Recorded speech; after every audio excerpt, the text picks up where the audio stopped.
If I were to ask you to picture the greatest serial killer in human history, your mind probably goes to to a person. Right, yeah, like a dictator or something. Exactly, a general, someone with a terrifying ideology, you know? But if we really look at the numbers, if we look at the raw data of human mortality, the title doesn't belong to a human at all. No, it really doesn't. Not even close. It belongs to a family of bacteria, a microscopic rod that is so small, thousands could fit on the tip of a pin. Yet this thing has arguably shaped our civilization more than the Roman Empire, the Industrial Revolution, or the Internet. We're talking about an organism that, at one point, just decided to wipe out a third of the population of Europe. And it didn't stop there. I mean, it's still here. It's in the soil. It's in the wildlife. And as we're going to see today, it has some cousins that might be lurking in your refrigerator or on your cat's tongue right now. Today, we are doing a deep dive into the genus Yersinia and its close relative Pasteurella. And I want to be clear right off the bat, this isn't just a history lesson. We aren't just going to sit here and talk about the Black Death and medieval doctors and beak masks. No. The source material we have today it's a rigorous medical text. It's basically a blueprint. Exactly. Our mission today is to take this medical text and explain every single line.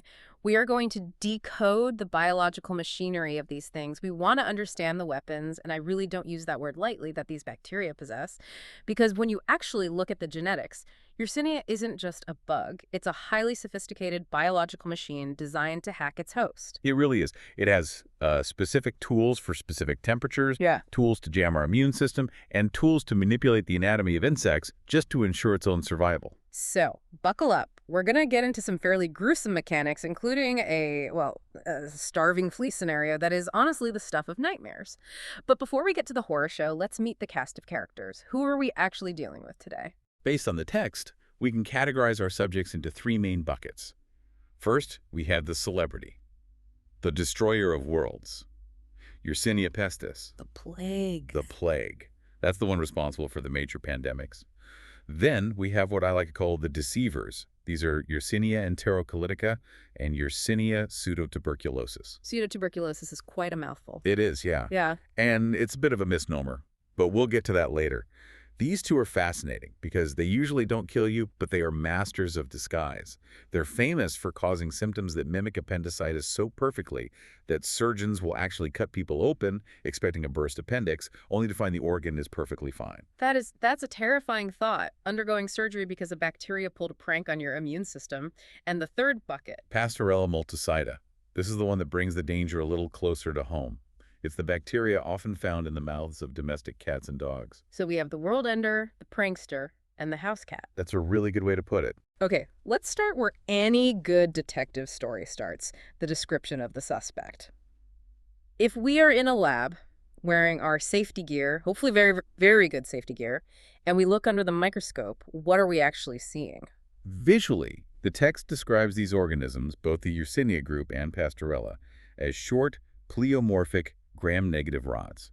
Let's unpack pleomorphic. That sounds like something out of a sci-fi movie. It essentially means variable shape. In microbiology, some bacteria are very rigid. They always look like perfect spheres or perfect bricks. Yersinia is a bit more flexible. They are rods, but they can look a bit inconsistent depending on the environment. And gram-negative, we hear this a lot. Right. It refers to the structure of the cell wall. They have a very thin layer of peptidoglycan and then an outer membrane. That outer membrane is crucial because it contains endotoxins, which we will definitely discuss later. But there's a very specific visual clue that the text highlights, something that gives Yersinia away instantly if you use the right stain. The bipolar staining. Exactly. If you use right, Giemsa, or Wason stains, the dye doesn't spread evenly across the bacteria. It concentrates at the two ends of the rod. So the middle is clear, but the tips are dark. Right.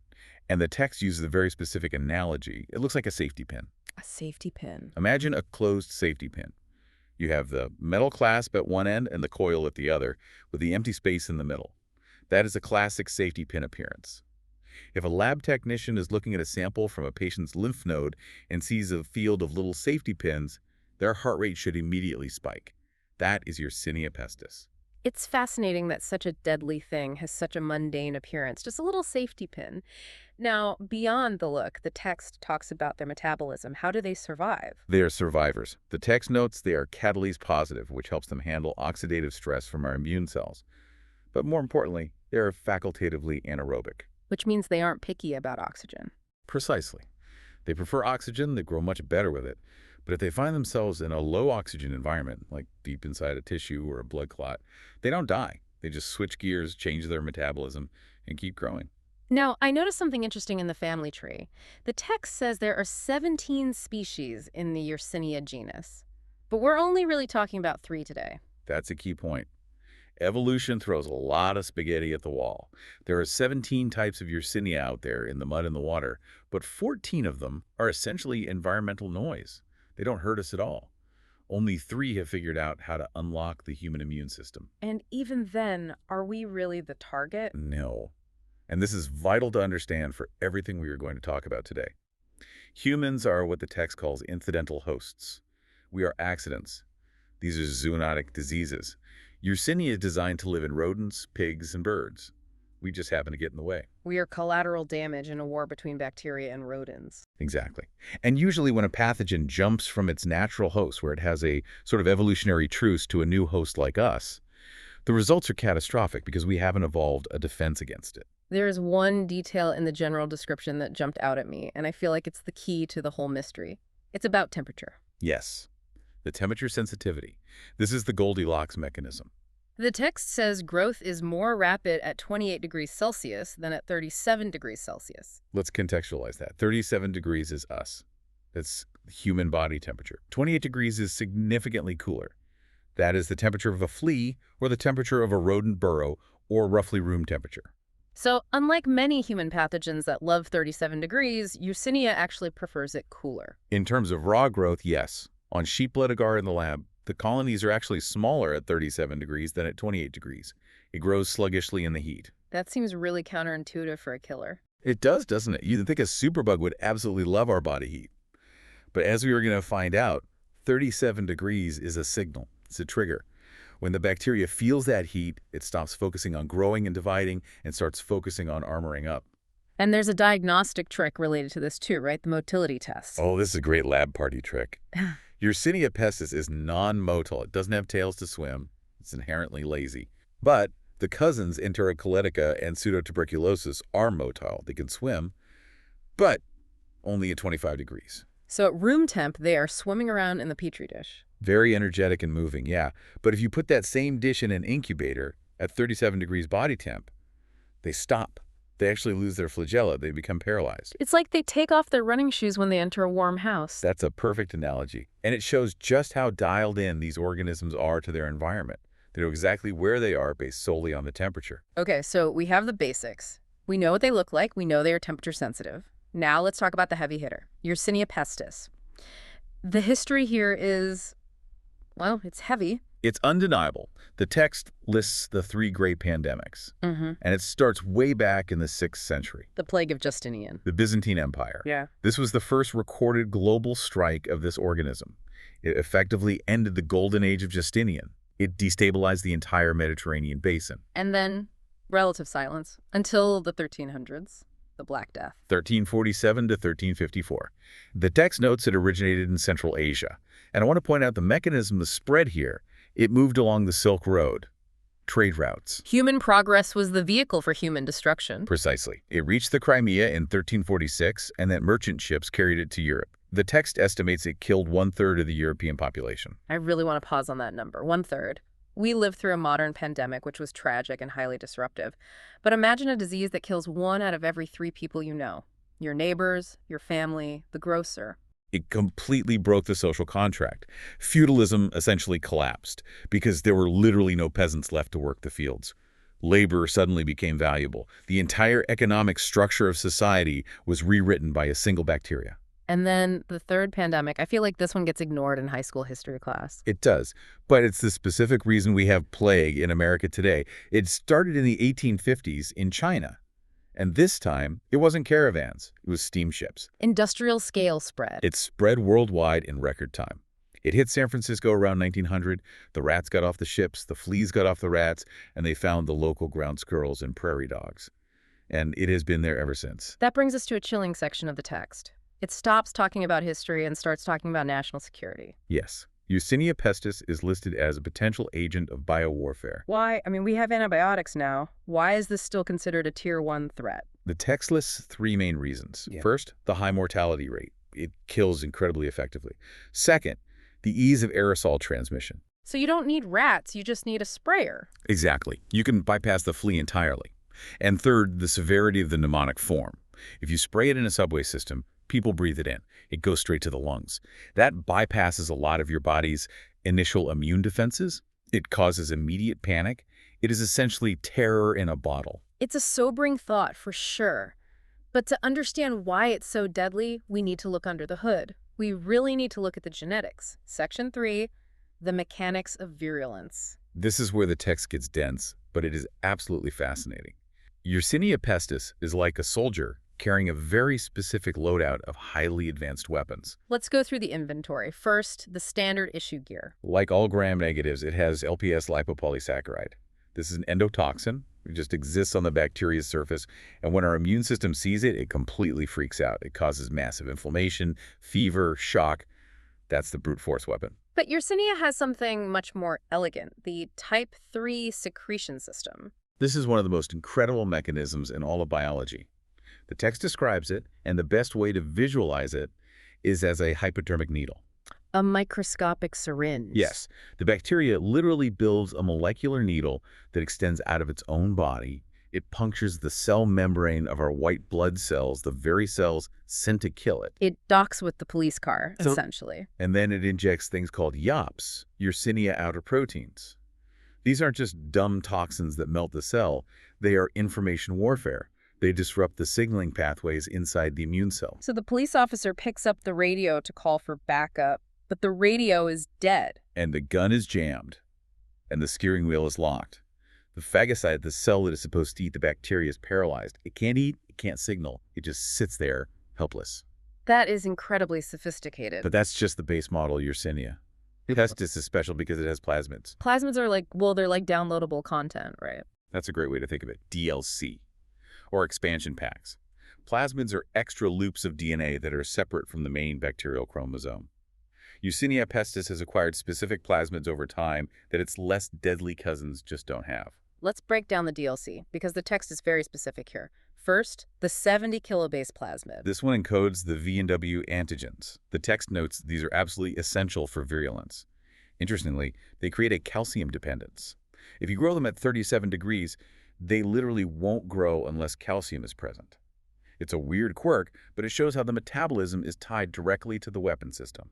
Next, we have the PPCP1 plasmid, the 9.5 kilobase one. This is the plasminogen activating protease. That sounds like an industrial detergent. It kind of acts like one inside your body. It has fibrinolytic activity. It dissolves blood clots. This helps the bacteria spread through your tissues. It basically clears the path of any blockages.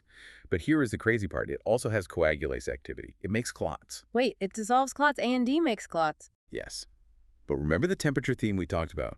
The coagulase activity, the clot making, is temperature dependent. It works best at 20 to 28 degrees. The flea temperature. Exactly. It makes clots in the flea. It dissolves clots in the human. Yeah. One single gene, two completely different functions, controlled entirely by the thermometer. That is genius and terrifying.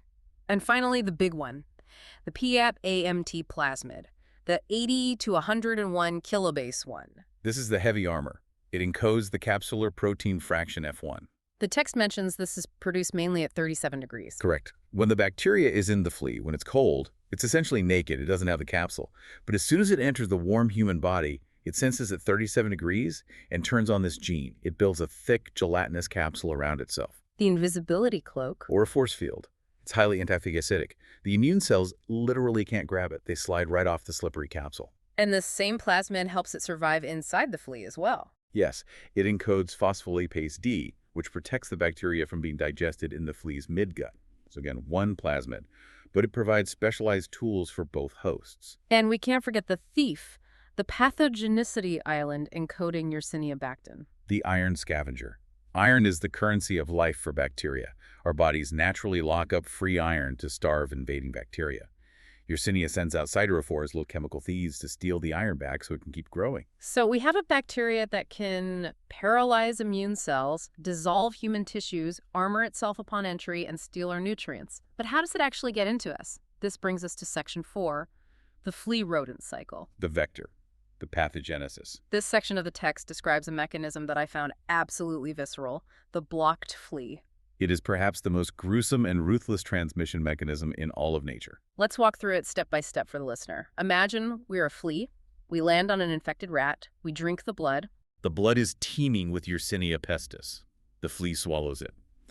Now, normally, that blood goes straight to the flea's stomach to be digested.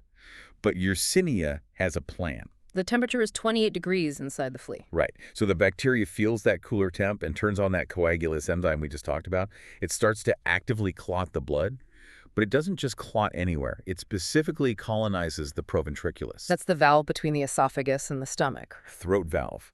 The bacteria multiply and create a dense biofilm, a hard plug of clotted blood and bacteria, blocking that valve completely. So the flea is choked. The flea is blocked.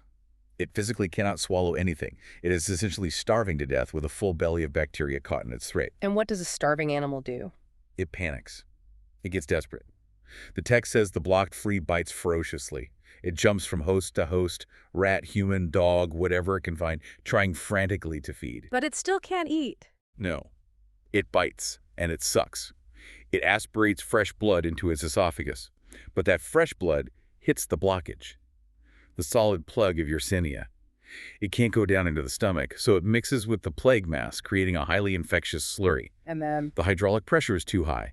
The flea involuntarily regurgitates. It vomits the mixture of its own throat blockage and the fresh blood straight back into the bite wound. it vomits the plague directly into your bloodstream. It essentially turns the flea into a biological pump, a dirty syringe. The bacteria literally starve the flea just to force it to spread them. That is horrifyingly brilliant. The flea dies so the bacteria can live and spread. It's ruthless efficiency. So now the bacteria has been vomited into a human. The temperature immediately spikes to 37 degrees. The Goldilocks switch flips. Instantly. The coagulase stops working. There's no need to clot anymore. The F1 capsule production kicks into high gear. It's time to armor up. The text mentions a battle right at the start. Neutrophils versus macrophages. This is a critical distinction in the microbiology. Neutrophils are the first responders. They rush to the site of the flea bite. If a neutrophil eats the bacteria right then, the bacteria dies. Yersinia pestis can actually be killed by neutrophils. So we have a chance. Briefly, yes. But then the macrophages arrive. These are the big eaters. They're supposed to clean up the mess and coordinate the longer-term immune response. But Yersinia pestis is waiting for them. It actually wants to be eaten by the macrophage. Why on earth would it want that? Because it can survive inside them. Yeah. It uses the macrophage as a Trojan horse. It rides safely inside the immune cell, completely protected from antibiotics and antibodies floating in the blood, traveling straight to the lymph nodes. And while it's inside, it's multiplying. It's putting on that F1 capsule armor we talked about. And then what? Then it bursts out. And now it's fully adapted to the human host. It's armored, it's armed, and it's set up shop right in your lymphatic system. Which leads us directly into Section 5, clinical manifestations. The disease actually begins. The incubation period is typically 2 to 7 days. Then you get the sudden fever. And then the bubo. I feel like bubo is a word we know from history, but we don't really visualize what it actually is. It comes from the Greek word for groin. Because the flea bites are usually on the legs, the bacteria naturally travel to the nearest major lymph node cluster, which is the groin. The nodes swell up immensely. How big are we talking? Golf ball size, sometimes tennis ball size. The text describes them as necrotic and fluctuant. Fluctuant. That's a medical term that always makes me wince. It means it's fluid-filled, squishy. If you touched it, which you shouldn't, you'd feel the pus and dead tissue moving inside. It is agonizingly painful. The patient will often lie completely still with their leg pulled up just to relieve the tension on the skin. That's bubonic plague. What is the mortality rate for that? About 50 to 75% if you don't get treatment, but it can get much worse. Septicemic plague. This is when the bacteria spill out of the lymph nodes and just flood into the bloodstream. They multiply intravascularly. This triggers DIC, disseminated intravascular coagulation. Break down that term for us. Basically, the sheer volume of bacteria and endotoxins activate the clotting system of your entire body all at once. You form tiny clots in all of your small blood vessels. You rapidly use up all your clotting factors. So you run out of the glue that stops you from bleeding. Exactly. So then you start bleeding spontaneously. You bleed into your skin, your internal organs. You get these massive black and purple patches called ecchymosis. And because all those tiny clots block the blood flow to your fingers, toes, and nose, the tissue just dies. Gangrene. Yes, your extremities turn pitch black and literally rot while you are still alive. That is precisely why it was called the Black Death. And finally, the mnemonic form, the one the text warned about regarding biowarfare. This is the absolute nightmare scenario. It can happen in two ways. Secondary pneumonic plague is if the bacteria travel from your bubo to your lungs via the blood. Primary is if you inhale infectious droplets from someone coughing right next to you. The incubation here is fast, isn't it? 1 to 4 days, sometimes less. And the clinical course is fulminant, which means lightning fast. High fever, severe chest pain, and hemoptysis, which is coughing up pure blood. And the survival rate. If you don't get the right antibiotics within the first 24 hours of symptoms, the mortality rate is nearly 100%. It is practically a death sentence. Okay. That's sufficiently heavy. Let's pivot to something a bit more actionable. Section 6, diagnosis and treatment. How do we stop this thing? First, if you work in a lab, the text basically screams at you handle with extreme caution. Because you can inhale it. Yes. There have been tragic cases of lab workers just sniffing a petri dish to smell the culture and dying of pneumonic plague days later. All work must be done in a biological safety cabinet. How do we actually grow it for diagnosis? It grows on standard blood agar or McConkey agar. But the text highlights a very specific tool for non-sterile sites. If you are testing sputum spit from a coughing patient, which is full of hundreds of other normal mouth bacteria, you need something highly selective. CIN agar. Cefsulidin ergason novobiosin agar. It's a specialized cocktail of antibiotics that kills almost everything except Yersinia. It's like a VIP velvet rope that only lets the killer into the club. And when you identify it, the chemical profile is surprisingly boring. It really is. It's chemically unreactive across the board. Yeah. Non-lactose fermenting, indole negative, urese negative, oxidase negative. It's a bacteria that says no to almost every standard chemical test. But that distinct lack of reaction is actually a major diagnostic clue. But the text says confirmation often goes straight to the CDC. The CDC plague branch in Fort Collins, Colorado, they are the gold standard. You really do not want to misdiagnose this. Let's talk drugs. If I have the bubo, can you save me? Yes. Antibiotics work very well if given early. The text lists streptomycin or gentamicin as the primary choices. Aminoglycosides. Old school drugs. They carry some risk of side effects like kidney or hearing issues, but they are incredibly potent against Yersinia. Doxycycline and ciprofloxacin are listed as alternatives if the patient can't take aminoglycosides. And here is a rare ray of hope in the text. Antimicrobial drug resistance in Y. pestis has never been documented in the United States. That is a miracle, honestly. In an age where we talk constantly about superbugs and untreatable infections, the plague is still highly susceptible to our basic drugs. We just have to be smart enough and fast enough to diagnose it before the toxins permanently shut down the body. Section 7, epidemiology. Where is this actually happening today? Globally, you see it in parts of Africa, India, and Southeast Asia. Vietnam is specifically mentioned in the text. But for you listening, the focus might be the western United States. New Mexico, Arizona, Colorado, California, the Four Corners region. Exactly. The text lists the primary reservoirs: prairie dogs, ground squirrels, chipmunks. So when you see a sign at a national park saying, do not feed the squirrels, plague danger, they aren't joking. They are dead serious. In fact, plague can wipe out entire prairie dog colonies in weeks. It moves through their towns just like it moved through medieval Europe. How tough is the bug outside the body, like in the environment? It's surprisingly fragile in the open air. Sunlight and drying kill it in about an hour. But, and this is a big, but it can persist in soil for prolonged periods. So a burrow where an infected rat died last month? Could still be highly infectious, yes. If you poke around in rodent burrows or your dog digs in one, you are taking a massive risk. So that's the king of terrors. But we promised a deep dive into the whole family. Let's look at the cousins. Section 8, Yersinia enterocolytica and Yersinia pseudotuberculosis. The deceivers. These guys don't use fleas, right? No, they use the much less glamorous fecal-oral route. You essentially eat them, usually in contaminated food or water. The text specifically flags pork. Pigs are a major reservoir for enterocolytica, undercooked pork intestines, chitterlings, that sort of thing. Now remember the temperature thing. Why at pesties like 28 degrees? These guys are psychrophilic. That means they absolutely love the cold. They can actively multiply at 4 degrees Celsius, Which is? refrigerator temperature. This is a food safety nightmare. We put food in the fridge specifically to stop bacteria from growing. But Yersinia and Pasteurella treats the fridge like a luxury spa. And this leads to a very specific, very modern medical horror story mentioned in the text transfusion-related sepsis. Walk us through this scenario. How does that happen? Okay. Imagine a blood donor. He feels totally fine today. Maybe he had a mild tummy ache a few days ago, but he's completely over it. He has a very low level of Yersinia in his blood asymptomatic bacteremia. He gives blood. The blood bag is screened, looks totally okay, and gets put in the refrigerator storage at the blood bank. It sits there for, say, 3 weeks. Most normal bacteria would die or just go dormant at that temp. But Yersinia starts dividing, slowly but methodically.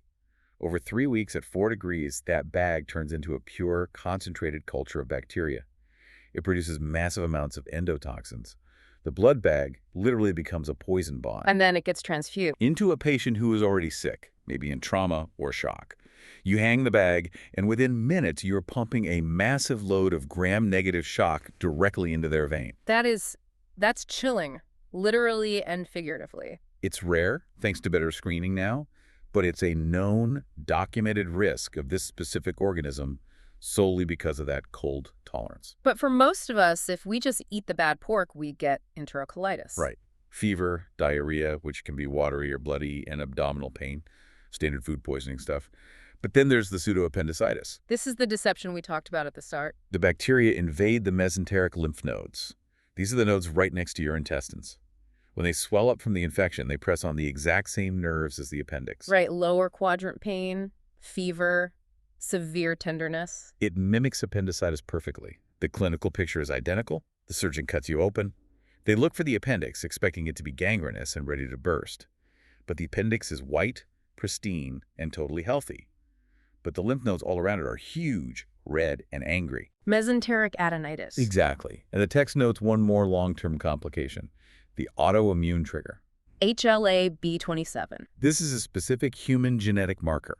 If you have this gene, and a fair portion of the population does, and you get infected with Yersinia, your immune system gets deeply confused. Weeks after the diarrhea stops, you suddenly develop arthritis, your joints swell up, or you get erythema nodosum, which are these painful raised red lumps on your shins. The bacteria is completely gone, but it left a ghost behind to haunt your immune system. It's a classic textbook example of reactive arthritis, an immunologic echo of the infection. How do we catch this trickster in the lab? We actually use its superpower against it, cold enrichment. Explain that process. You take the stool sample, it's full of E. coli and billions of other normal gut bacteria. You put it in a saline solution, and you just put it in the fridge for 2 to 4 weeks. Why so long? Because the E. coli hates the cold. It stops growing and slowly dies off. The Yersinia loves it. It keeps growing. So after 2 to 4 weeks, the Yersinia has completely outgrown everything else in the sample. And then you play it on that selective CIN agar we talked about earlier. And what does it look like on the plate? A bullseye, a deep red center with a sharp, clear border. It's a very distinctive, beautiful look for a troublesome bug. And finally, the last suspect in our lineup, Section 9, Pasteurella multicida. We are leaving the genus Yersinia now, but Pasteurella is a very close evolutionary cousin. This is the one that lives in our houses. In the respiratory and GI tracts of domestic animals, cats and dogs mostly. The text specifically says it is the most common organism in human wounds inflicted by bites from cats and dogs. I've always heard that cat bites are significantly worse than dog bites. Is that actually true biologically? Generally, yes. It's a mechanical issue. Dog teeth are relatively blunt. They crush and tear tissue. Cat teeth are sharp and thin, like hypodermic needles. They inject the bacteria deep into the tissue, past the surface blood vessels, where you simply can't wash it out.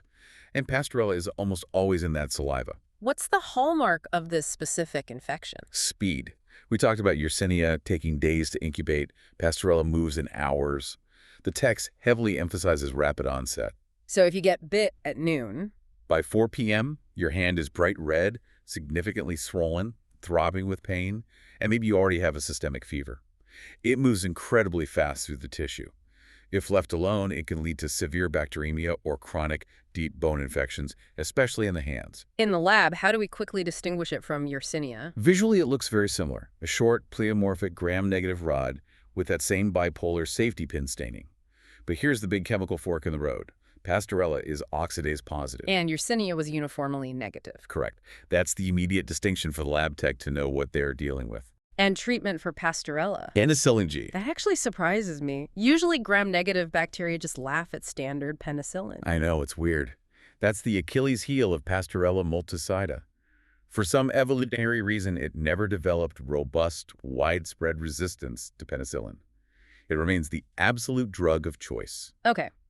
We have decoded the text. We've covered the 3 great pandemics, the biological weapons, the starving regurgitating fleas, the fake appendicitis, and the common cat bites. That's a lot of ground to cover. It is a lot, but I think we fulfilled the mission, we explained the lines, we looked under the hood. I think so too. It's a comprehensive look at a terrifying family tree. So bringing it all home for you listening, what is the big takeaway here? What sticks with you from this text? For me, it's the absolute fragility of our position. We like to think we are the apex predators of this planet. But here is an organism, Yersinia pestis, that has evolved a mechanism so insanely precise, it literally relies on the few degrees of temperature difference between a flea's gut and a human's bloodstream to switch its genetics from survival mode to attack mode. The Goldilocks switch. Exactly. It shows that these aren't just dumb germs. They are ancient, highly sophisticated biological entities. They have cracked the code of our immune system. They know exactly how to jam our chemical signals, dissolve our tissues, and use our own mammalian social structures like trade routes and cities to spread. And they're still here. They are, in the soil, in the squirrels at the park, just waiting for the right temperature, the right opportunity. That is a very provocative thought to leave us with. I will certainly look at the thermometer and probably my cat a little differently from now on. Just remember, if you have a sudden fever and a swollen lymph node in your groin after a camping trip in Arizona, please tell your doctor exactly where you were. And maybe just stay away from the prairie dogs entirely. Definitely stay away from the prairie dogs. No feeding the wildlife. Thanks for listening to this deep dive. Stay curious, stay safe, and wash your hands. Goodbye, everyone.